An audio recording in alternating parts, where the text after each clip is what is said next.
Halo and welcome back teman-teman netizen atau warganet yang saya hormati semuanya. Di konten terbaru hari ini saya ingin membahas 4 pertandingan dari Liga Champions. Yang pertama antara Liverpool versus Lille yang berakhir untuk kemenangan Liverpool dengan skor tipis 2-1.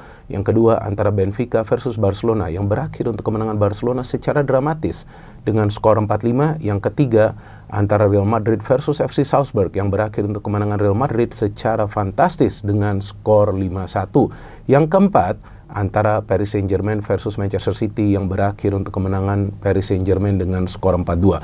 Dengan hasil akhir ini teman-teman, berarti Liverpool dan juga Barcelona lolos ke babak 16 besar, sedangkan Real Madrid kemungkinan besar harus bermain di babak playoff sebelum mereka memastikan lolos ke babak 16 besar, sedangkan Manchester City masih 50-50. Belum tentu juga mereka akan bisa bermain di babak playoff untuk bisa lolos ke babak 16 besar. Kalau bagi saya teman-teman, format baru dari Liga Champions musim ini sangat luar biasa. Kenapa? Karena begitu banyak kejutan yang terjadi. Contoh, Real Madrid sebelumnya juga pernah kalah di kandang sendiri. Barcelona bahkan pernah kalah lawan AS Monaco. Dan Manchester City kita tahu sudah kalah beberapa kali. Dan Liverpool satu-satunya tim yang memang menang terus-menerus. Padahal kita tahu Liverpool musim lalu bahkan tidak bermain di Liga Champions. Artinya dengan begitu banyak kejutan tentu akan sulit untuk bisa memprediksi kira-kira tim mana yang akan bisa menjadi juara. Apalagi di fase awal, yaitu di fase Liga, ada 2 pertandingan tambahan bagi masing-masing tim. Selain itu juga teman-teman, Liverpool adalah tim yang paling konsisten bukan saja di liga domestik mereka, tetapi juga di Liga Champions. Barcelona walaupun sekarang di La Liga mereka turun ya peringkatnya, tapi di Liga Champions mereka adalah tim yang luar biasa. Mereka selalu mencetak gol di setiap pertandingan mereka dan mereka adalah tim yang produktif. Walaupun kita tahu salah satu kelemahan Barcelona itu berada di posisi penjaga gawang.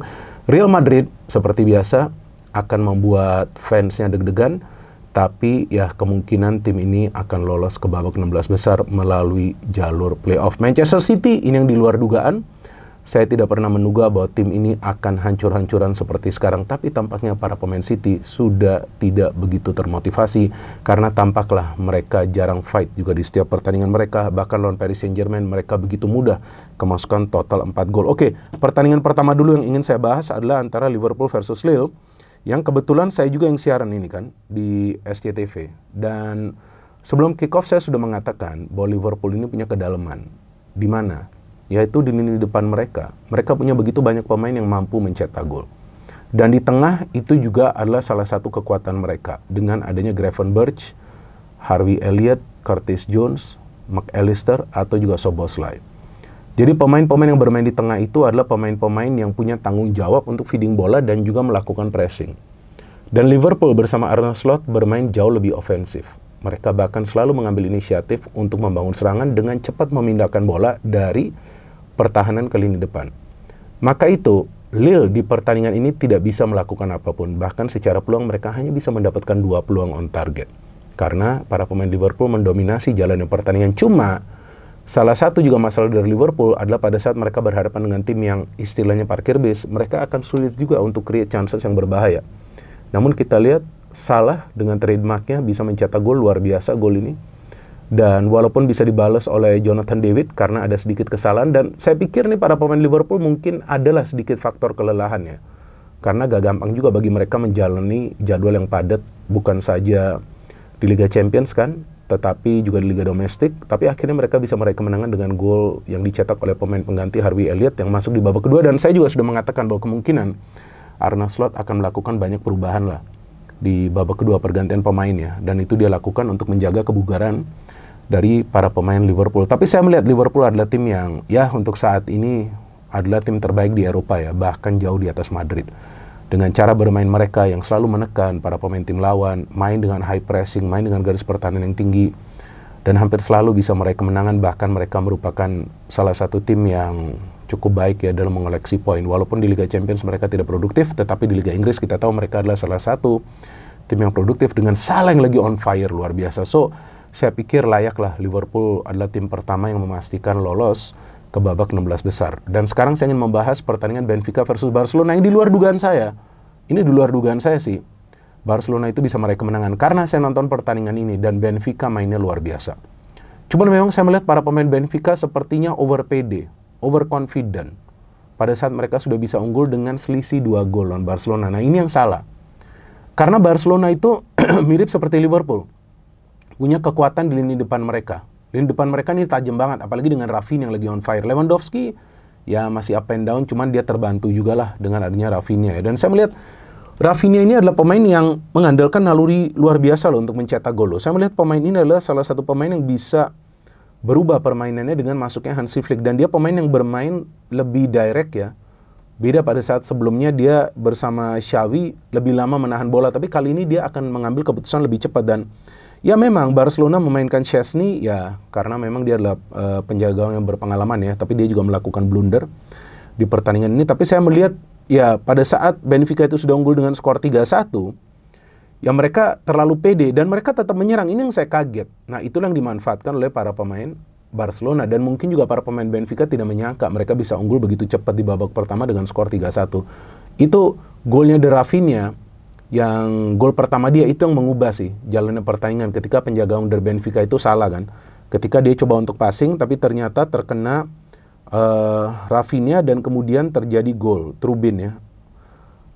Nah, Trubin ini yang melakukan kesalahan pada saat dia coba untuk memberikan passing. Tapi saya melihat memang Barcelona bermain di pertandingan ini seperti do or die. Artinya tampak mereka ingin meraih kemenangan untuk bisa lolos ke babak 16 besar. Dan saya melihat Rafinha ini juga mendapatkan feeding bola yang baik ya dari Ferran Torres, dari Pedri, bahkan Eric Garcia bisa mencetak gol menyamakan kedudukan menjadi 4-4. Lewandowski juga ada mencetak gol dari penalti. Ketika ya Balde dilanggar ya, dan jelaslah Balde dilanggar. Dan Barcelona juga punya kekuatan di dua fullback mereka ya, Balde dan juga Koundé. Walaupun Koundé di match ini menurut saya permainannya biasa saja. So saya pikir Barcelona membuktikan bahwa menyerang adalah cara bertahan yang benar dan baik. Dan mereka padahal sudah kemasukan 4 gol, tetapi mereka bisa mencetak 5 gol. Luar biasa tim ini. Dan saya pikir ya, final yang ideal dari Liga Champions musim ini adalah pertandingan antara Liverpool versus Barcelona. Tetapi untuk itu bisa terjadi, dua tim ini perlu menyelesaikan fase Liga ya, yang fase awal dari Liga Champions musim ini dengan berada di peringkat nomor 1 dan 2 dan harus melaju terus. Jadi jika mereka menyelesaikan fase Liga ini dengan berada di peringkat nomor 1 dan 2 dan terus menang, berarti dua tim ini akan ketemu di final. Wah, pasti menarik nanti final tersebut. Dan sekarang saya ingin membahas pertandingan antara Real Madrid versus FC Salzburg. Ini adalah pertandingan yang harus dimenangkan Real Madrid kalau mereka ingin minimal bermain di babak playoff ya.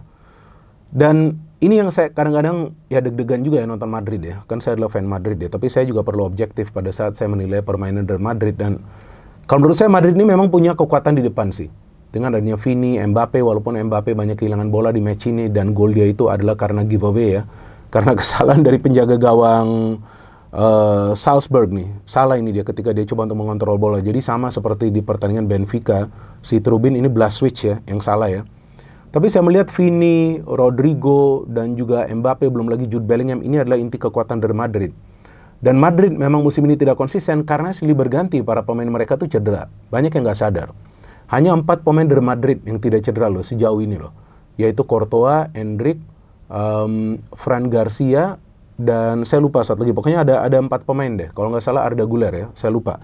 Nah, 4 pemain ini yang tidak pernah cedera, tapi sisanya adalah pemain-pemain yang silih berganti cedera. Bahkan Tchouaméni kali ini sudah bisa masuk ke bangku cadangan tapi tidak bermain. Alaba bermain beberapa menit. Jadi ini adalah musim yang berat bagi Madrid pada saat juga mayoritas pemain yang cedera itu berada di lini pertahanan. Maka itu baik Courtois dan juga Lunin belum mencatat clean sheet. Di match ini pun akhirnya Courtois kebobolan. Tapi Madrid walaupun ditekan di 20 menit awal di pertandingan ini, tetapi pertama-tama mereka bisa mendapatkan, perlahan-lahan mereka bisa mendapatkan ritme permainan mereka. Dengan Rodrigo yang mencetak gol pertama luar biasa, itu umpan dari Vini Junior setelah ada counter attack.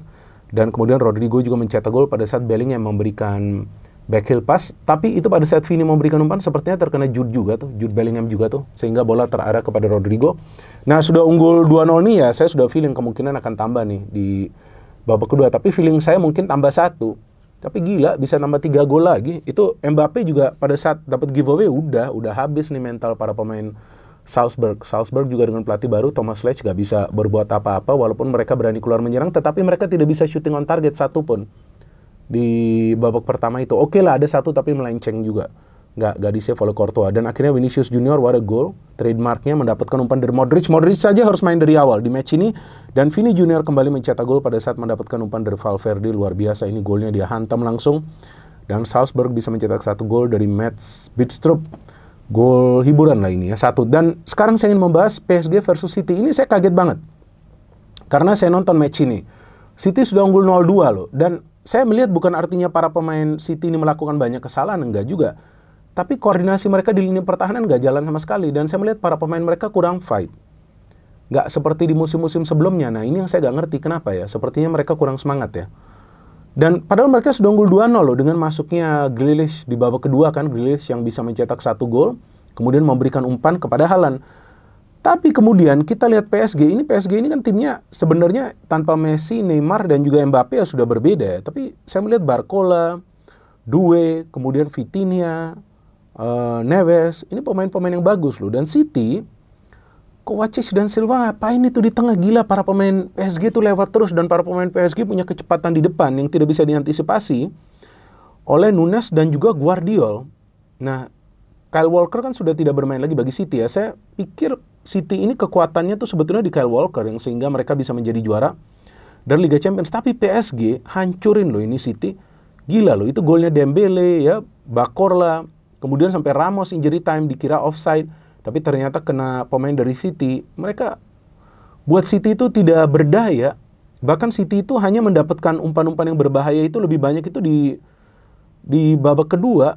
Nah betul kan, di babak kedua yang mereka lebih banyak peluang, itu pun hanya bisa mencetak 2 gol. Setelah itu hancur mereka. Saya gak ngerti, Ederson juga gak bisa banyak melakukan save, ya kan?